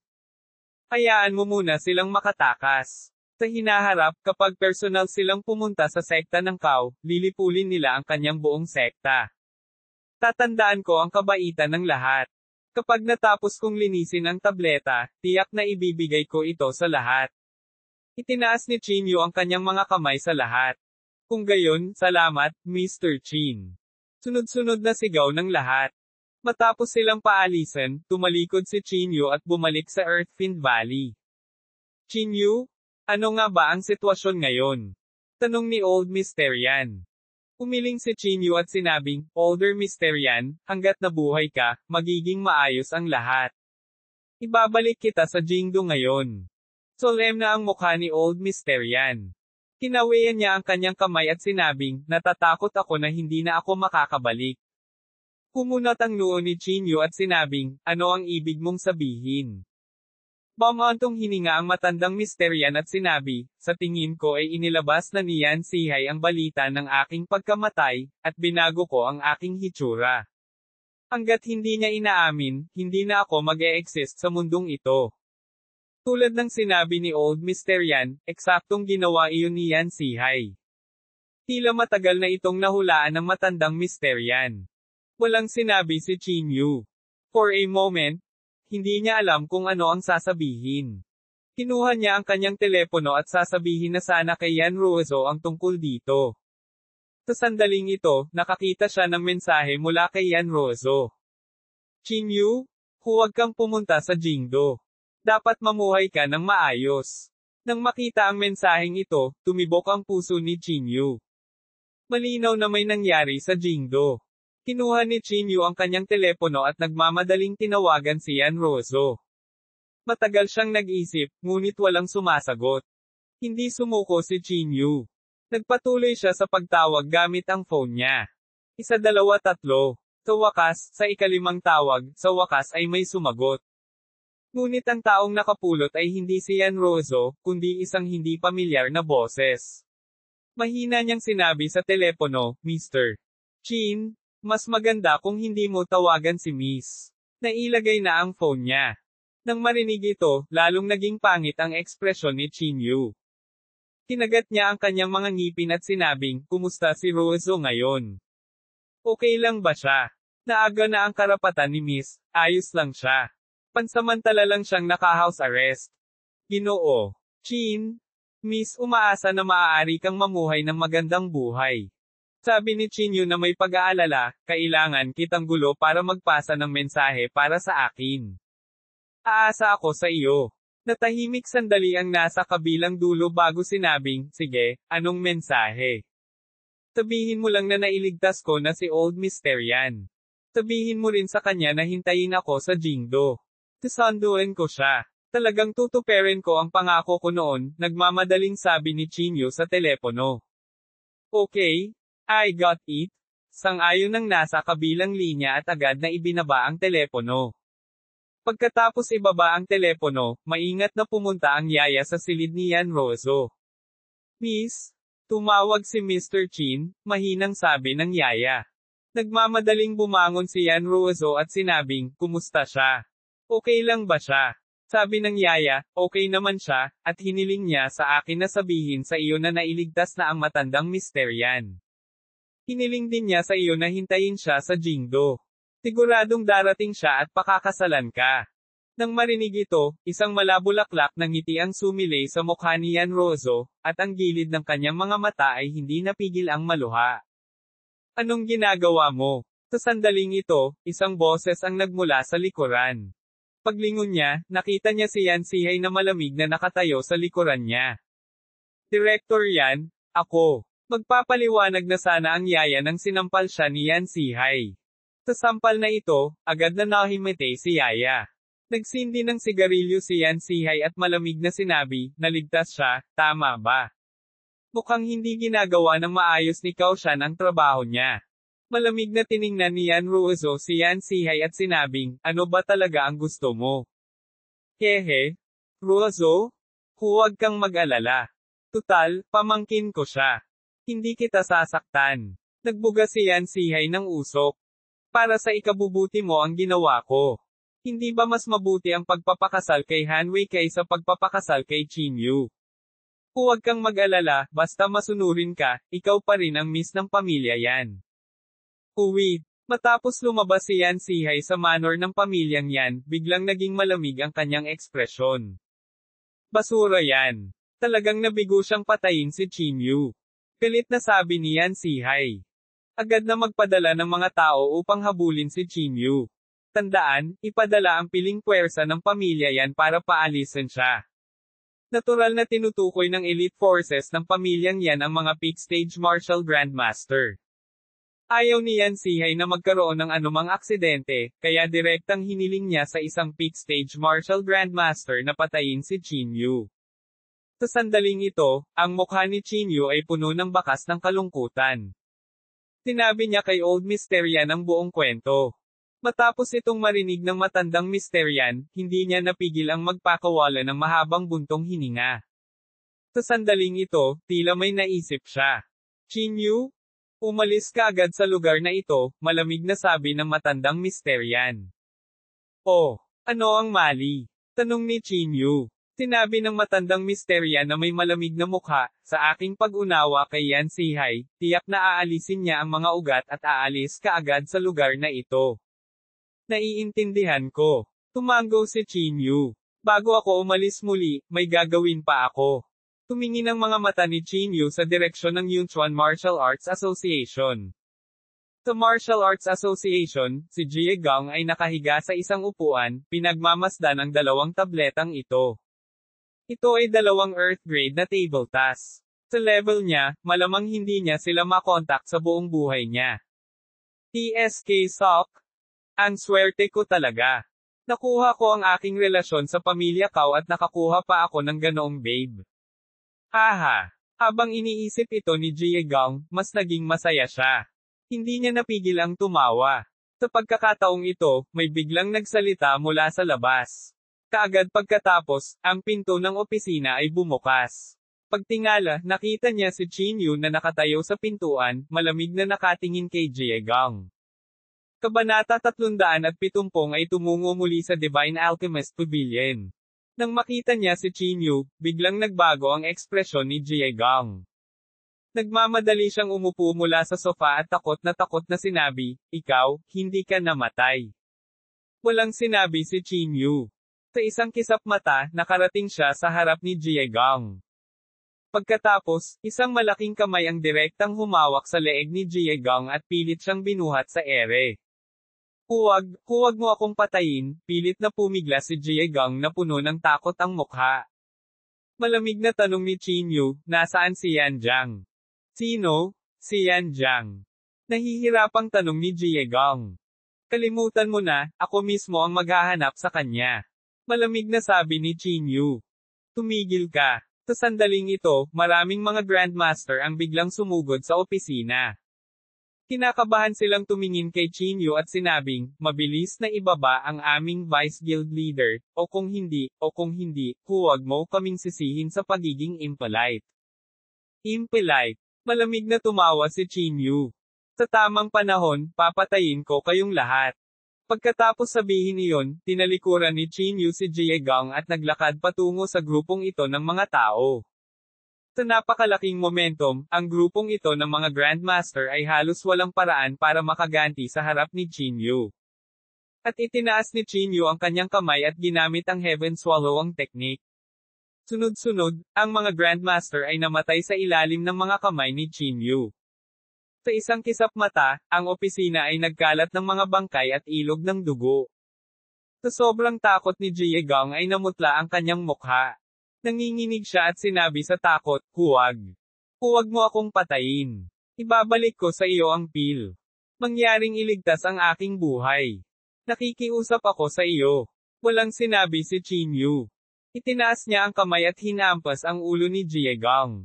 Ang mga alon ng gintong liwanag ay dumaloy patungo sa espiritual na pakiramdam ni Jie Gong. Ito ang pamamaraan ng paghahanap ng kaluluwa. Pilit nitong hinanap ang mga alaala ni Jie Gong. Lumitaw ang mga larawan sa harap ni Qin Yu. Sa larawang ito, ang katawan ni Yan Jiang ay napuno ng dugo, at ang kanyang katawan ay nasa bingit ng pagbagsak. Paulit-ulit siyang bumagsak, at muli siyang tumayo. Ginamit niya ang lahat ng kanyang lakas para patayin ang dalawang peak martial grandmasters. Malubhang nasugatan niya si Cao Shan at ang iba pa. Gayunpaman, siya ay isang mortal pagkatapos ng lahat. Sa ilalim ng pagkubkob ng 5 martial grandmaster, sa wakas ay nahulog siya. Nagbago ang eksena. Nang muling magising si Jie Gong, wala na si Yan Jiang. Matapos tingnan ang mga alaala ni Jie Gong, biglang nadagdagan ang galit ni Qin Yu. Talagang karapat-dapat kayong mamatay. Kaoshan, tiyak na pira-pirisuhin ko kayo. Sabi ni Chinyu sa nagngangalit na mga ngipin. Chinyu? Ako. Basag. Magsasalita na sana si Jiegang nang diretsyong dinurog ni Chinyu ang ulo ni Jiegang. Sa sobrang galit, ang Yunchuan Martial Arts Association ay nawala ng higit sa kalahati ng lakas nito. Ang buong samahan ng martial arts ay dumanas ng hindi mabilang na pagkamatay at pinsala. Tumayo si Chinyu sa pasukan ng Martial Arts Association at malamig na sinabi, anong kalokohang organisasyon ito? Sila ay isang grupo lamang ng mga kasuklam-suklam na tao. Hinawakan niya ang tansong espada sa kanyang kamay at iwinagayway ang kanyang kamay. Isang napakalaking alon ng hangin ang bumangon. Sa isang iglap, ang Martial Arts Association ay hiniwa ng patag gamit ang isang espada. Matapos gawin ang lahat ng ito, hindi man lang iniling ni Chinyu ang kanyang ulo at tumalikod para umalis. Kasama sina Old Mysterian at Jianggu, dumating silang tatlo sa airport. Jianggu, maaari kang bumalik muna. Nakatayo sa airport, tinapik ni Chinyu ang balikat ni Jianggu. Tanong ni Jianggu, Mr. Chin, saan ka pupunta? Nag-isip sandali si Chinyu at sinabing, ang Divine Alchemist Pavilion. Sa kasalukuyang lakas ni Chinyu, tiyak na hindi siya sapat para labanan ang pamilya yan. Ang tanging makakapagprotekta kay Chinyu ay marahil ang Divine Alchemist Pavilion. Pagkatapos magpaalam kay Jianggu, kinuha ni Chinyu ang matandang Mysterian at dumiretso sa bayan ng Qinghe. Nang sumakay sa eroplano sina Chinyu at matandang Mysterian, mabilis na nakatanggap ng balita ang pamilya yan. Sa opisina, sa harap ni Yan Sihai ay nakatayo ang apat na peak martial grandmasters. Bilang mga martial grandmaster ng pamilya yan, ang kanilang lakas ay tiyak na hindi katumbas ng mga ordinaryong martial grandmaster. Bawat isa sa kanila ay isang top-notch na tao na kayang lumaban sa maraming tao sa parehong antas. Lahat kayo ay pumunta kaagad sa paliparan ng bayan ng Qinghe at hintayin si Chinyu. Kung nakita mo siya, patayin mo siya ng walang awa, malamig na sabi ni Yan Sihai. Oo, presidente yan, sigaw ng apat na tao. Kiawu, tandaan, patayin si Chinyu kahit anong mangyari. Ibalik mo sa akin ang ulo niya, malamig na sabi ni Yan Sihai. Ang lalaking tinatawag na Kiawo ay tumango at sinabi, President yan, mangyaring huwag mag-alala. Pagkasabi nun ay tumalikod na silang apat at lumabas ng opisina. Sa sandaling ito, sa tahanan ng pamilyang Han. Si Han Wei at Han Meng ay nakaupo sa tapat ng isa't isa na parang may pinag-uusapan. Tatay, nagpadala na si Yan Sihai ng mga tao para patayin ang Chinyu na iyon. Dapat din ba nating ipahayag ang ating pasasalamat? Sabi ni Han Wei. Nang marinig ito, sinampal ni Han Meng si Han Wei sa mukha. Napuno ba ng SH*T ang utak mo? Kahit na kumilos si Yan Sihai, kailangan niyang humanap ng makatwirang dahilan, hayaan na lang tayo. Sabi ni Han Meng na may malamig na mukha. Bukod dito, ang usapin ng kasunduan ninyo ni Chinyu ay matagal nang kumalat. Kung gagawa ka ngayon, hindi ba't magiging kahihiyan ito sa ating pamilyang Han? Tinakpin ni Han Wei ang kanyang mukha at biglang natahimik. Maghintay lang. Sa estilo ng paggawa ni Yan Sihai, tiyak na mamamatay si Chinyu, sabi ni Han Meng na may malamig na nguso. Dadalhin kita sa pamilya yan para mag-propose ng kasal sa loob ng ilang araw at magtakda ng petsa. Nang marinig ito, sa wakas ay lumitaw ang isang nasasabik na ngiti sa mukha ni Han Wei. Salamat, Ama. Masiglang tumango si Han Wei. Uwi. Lumipad ang eroplano sa mataas na langit, ngunit nakaramdam si Chinyu ng mahinang pakiramdam ng pagkabalisa sa kanyang puso. Hindi lang si Chinyu, ganoon din si Old Mysterian. Hindi ko talaga akalain na ang ganitong pagbabago ay mangyayari sa pamilya yan pagkatapos kung mamatay ilang araw na ang nakakaraan. Mamantong hininga ang matandang ginoong yan. Napangiti din ng mapait si Chinyu. Hindi niya maisip kung anong klaseng mundo ang kinaroroonan ng mga aristokratikong pamilyang ito. Kapangyarihan, kayamanan, katayuan, ganoon ba talaga kahalaga ito? Hindi naiwasang itanong ni Chinyu ang tanong na ito ng paulit-ulit sa kanyang puso. Para sa mga Hungarian ito, magagawa ba talaga ng mga tao ang anuman? Nagtataka ako kung kumusta na si Yanjiang, bulong ni Qingyu. Dahil hindi niya nakita ng sarili niyang mga mata ang katawan ni Yanjiang, natural na nakadama ng swerte si Qingyu. Halos 5 beses lumipad ang eroplano bago ito tuluyang lumapag sa paliparan ng bayan ng Qinghe. Sa sandaling lumapag ang eroplano, natanggap ni Qiaowo ang balita. Mabilis silang nagtago malapit sa labasan at hinintay si Qingyu. Pagkaraan ng ilang sandali, lumitaw si Qingyu sa labasan kasama ang matandang misteryan. Should we make a move now? Tanong ng isa. Sumulyap si Qiaowo sa kanya at umiling, ito ang airport. Ang paggawa ng isang hakbang dito ay katumbas ng pag-provoke sa mga awtoridad. Pagkatapos, paano kung tumakas siya? Tanong ng isa. Ngumisi si Qiaowo, isa lang ang posibilidad na lumitaw si Qingyu sa bayan ng Qinghe sa oras na ito, at iyon ay ang magtungo sa Divine Alchemist Pavilion. Isa lang ang daan papunta sa Divine Alchemist Pavilion. Hintayin na lang natin siya malapit sa Divine Alchemist Pavilion. Tinaway ni Qiaowo ang kanyang kamay at agad silang apat na tumalikod at naglakad palabas ng airport. Sa daan patungo sa Divine Alchemist Pavilion, kailangan nilang dumaan sa isang kagubatan. Si Qiaowo at ang iba pa ay naghihintay dito. Sa kanilang lakas, hanggat lumitaw si Qingyu, matutuklasan nila siya kaagad. Isang taxi na lulan sina Qingyu at matandang misteryan ang sumugod patungo sa Divine Alchemist Pavilion. Sa sandaling ito, sa pavilion ng Divine Alchemist Pavilion, may pinag-uusapan ang Pavilion Master sa unang Elder. Sa sandaling ito, biglang sumimangot ang Pavilion Master at hindi maiwasan ang kanyang mga mata na tumingin sa malayo. Pavilion Master, ano ang mali? Ang unang Elder ay nagmamadaling tumayo at nagtanong. Napangiti ang sulok ng bibig ng Master ng Pavilion habang walang pakialam na sinabi niya, narito si Qingyu.